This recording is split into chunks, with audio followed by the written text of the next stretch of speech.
तो स्टोरी में दिखाया जाता है एक लड़की को जो कि टेबल पे बैठी होती है। इसी लड़की का नाम लुई है और इसको ही सेक्स डिसऑर्डर नाम की बीमारी है। यहाँ पर लड़की बोलती है मुझे तुम्हारे फेस का एक मुखौटा बनाना है। यहाँ पर लड़का बोलता है तुम मेरा मुखौटा क्यों बना रही हो। तो यहाँ पर लड़की बोलती है चुपचाप लेटे रहो क्योंकि लाश कभी बोलती नहीं है। थोड़ी देर बाद इसके मंगेतर का कॉल आता है और बोलता है कि मुझे तुमसे मिलना है क्योंकि इनकी सिटी में आतंकवादी हमले चल रहे हैं। यहाँ पर समझ जाइए कि लड़का क्या चाहता है। यहाँ पर लड़की भी उससे बोलती है कि मैं कल तुमसे मिलने आऊंगी। यहाँ पर जो लड़की होती है वो बच्चों को स्विंग सिखाने का काम करती है। मूवी में दिखाया जाता है एक लड़के को जो कि मंगेतर के घर पर आया हुआ है उसके हार्मोन को सही करने के लिए। जैसे ही लड़का हार्मोन को तैयार करके यहाँ से जाने को होता है इतने में लुई नाम की लड़की वहाँ पर आ जाती है। यहाँ पर लुई नाम की लड़की उससे बोलती है तुम ये काम कब से कर रही हो। यहाँ पर लड़का बोलता है मेरी हार्मोन्स की दुकान है जहाँ पर बहुत सारे नए नए हार्मोन देखने को मिलेंगे। इतने में लुई का मंगेतर वहाँ आ जाता है और उससे बोलता है तुम्हारे पैसे कितने हो गए। और यहीं पर लुई बोलती है तुम हमको कुछ सुनाओगे। तो यहाँ पर लड़का तैयार हो जाता है और जैसे ही वो कोट उतार कर हारमोन को बजाने बैठता है उसको उसकी गर्लफ्रेंड की याद आ जाती है। इसके बाद जो लुई होती है उसका मंगेतर बोलता है ठीक है रहने दो मत बजाओ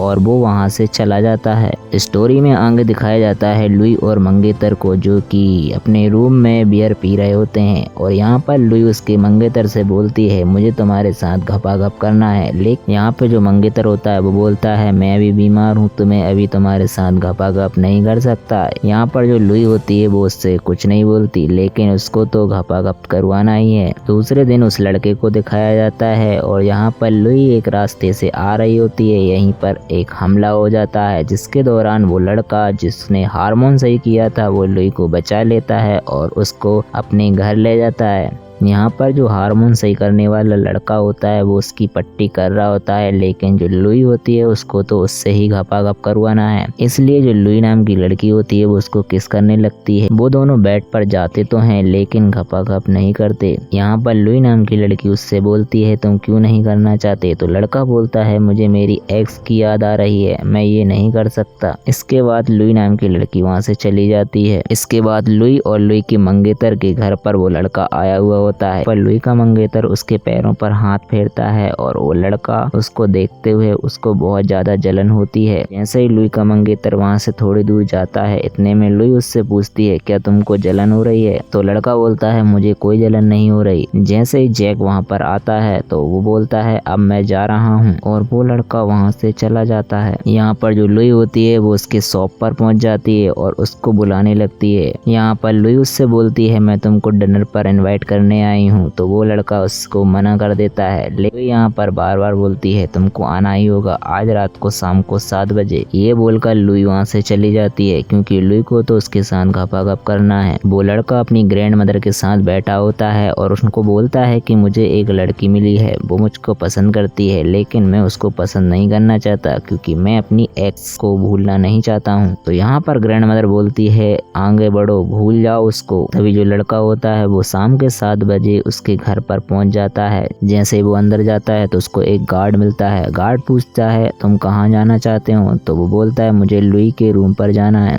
तो वो लुई से कॉल करके पूछता है कि मैम मैं इनको भेज दूं। तो लुई उनको बोलती है भेज दो। यहाँ पर गार्ड समझ जाता है कि लुई आज घपाघप करवाने वाली है। यहाँ पर दोनों डिनर करते हैं और थोड़ी बहुत बात करते हैं लेकिन लुई का मकसद तो उसको घपाघप करवाना था। थोड़ी देर बाद दोनों बेड पर पहुंच जाते हैं और घपाघप चालू करने ही वाले होते हैं। इतने में जो लड़का होता है वो मना कर देता है मुझे एक्स की याद आ रही है मैं नहीं कर पाऊंगा। यहाँ पर जो लुई बोलती है ऐसा कुछ नहीं है भूल जाओ उसको और आगे बढ़ो। यहाँ पर जो लुई नाम की लड़की होती है उसको एक कहानी सुनाती है। लुई बोलती है मेरा भी एक एक्स बॉयफ्रेंड था लेकिन मैंने उसको छोड़ दिया है क्योंकि उसके साथ रहना मुझे पसंद था उसकी बातें मुझे पसंद थी लेकिन मैं चाहती थी उसके साथ घपाघप करना। जब हम दोनों साथ में थे तो मैंने उसका पैंट उतार दिया और मैंने जब उसका वो औजार देखा तो वो औजार नहीं एक मूंगफली का दाना था जिसको देखकर मैं तो डरी गई थी और वो वहाँ से भाग जाता है। लेकिन मुझे तुम्हारा औजार बहुत पसंद आया है इसलिए तुम सबको भूल जाओ और मेरे साथ घपाघप करना चालू करो। इसके बाद वो दोनों घपाघप कर लेते हैं और सुबह उठते ही लुई उसके लेंस को पी जाती है उस कोल्ड ड्रिंक के साथ। तो यहाँ पर जो लड़का बोलता है तुमने मेरे आंखों के लेंस पी लिए। जो लुई होती है वो अपने दूसरे एक्स की कहानी सुनाने लगती होती है, बोलती है मेरा एक और बॉयफ्रेंड था जिसकी आंखें नहीं थी लेकिन उसका औजार बहुत ही पावरफुल था, उसने मुझको इतना संतुष्ट किया जो किसी ने नहीं किया होगा। बोलने के बाद वो दोनों कुर्सी पर ही घपाघप करने लगते हैं।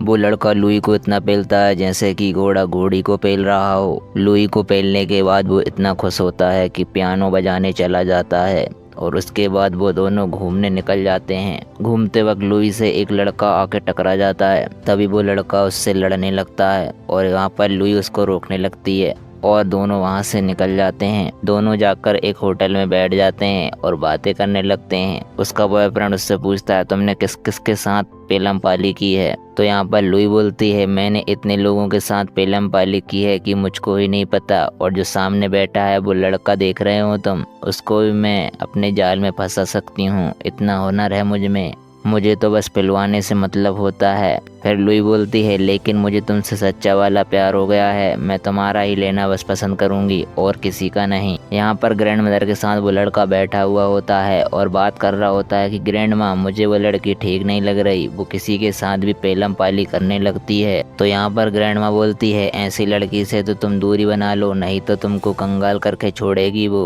आगे लुई को दिखाया जाता है जो कि बिस्तर पर लेटी है। इतने में सिटी में हमला हो जाता है और लुई अपने बॉयफ्रेंड को फोन लगाती है जो पियानो सही करता था और उससे बोलती है तुम जल्दी आ जाओ मेरे रूम पर, मुझे बहुत ज़्यादा डर लग रहा है, क्योंकि लुई को तो बस एक ही काम करवाना है, उससे पिलवाने का। और लड़का भी बिना मौका देखे सट से उसके घर आ जाता है पिलवाने के लिए, सट से उसके घर आ जाता है पेलने के लिए। घर आने के बाद दोनों इतनी पेलम पाली करते हैं, इतनी पेलम पाली करते हैं कि क्या ही बताएं। बेड पर इतनी स्टेपें चेंज कर करके पेलम पाली करते हैं कि क्या ही बताएं। पेलम पाली खत्म होने के बाद वो अपनी गर्लफ्रेंड के बारे में सोचने लगता है कि कैसे मैंने उसके साथ पेलम पाली की थी। तो यहाँ पर लड़की उससे बोलती है तुम उसके बारे में क्यों सोच रहे हो, मैं दे तो रही हूँ तुमको बराबर, मुझे तुम्हारा चाहिए बस, और किसी के बारे में मत सोचो। इसके बाद उनको दिखाया जाता है एक कॉन्सेप्ट में जिसमें उसी लड़के का पियानो एक बूढ़ी आंटी बजा रही होती है और वो दोनों उस पियानो को सुनने गए हुए होते हैं। जैसे कॉन्सेप्ट खत्म होता है वो दोनों जाकर छत पर चले जाते हैं।